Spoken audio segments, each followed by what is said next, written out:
Hello everyone, I'm Captain Cyber, and welcome to day 13 of my penetration testing journey. Today I completed the TryHackMe basic pen testing room, which focused on the importance of thorough enumeration and credential security.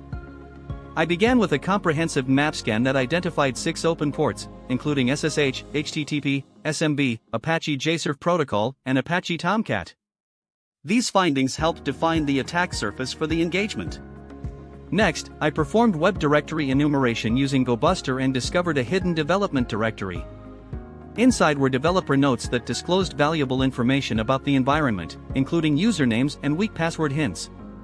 I then turned to SMB enumeration using Enum for Linux and some client.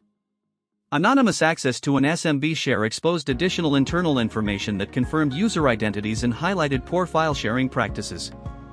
Using Hydra, I successfully performed an authorized SSH password audit against the user Jan and recovered a weak password.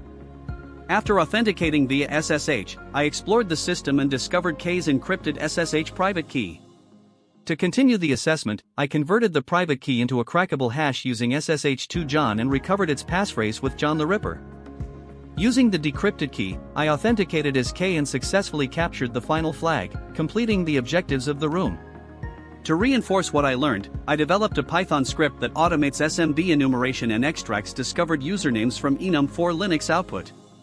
This room demonstrated that successful penetration testing relies on careful reconnaissance, information gathering, and chaining together multiple low-risk findings rather than relying solely on software exploits.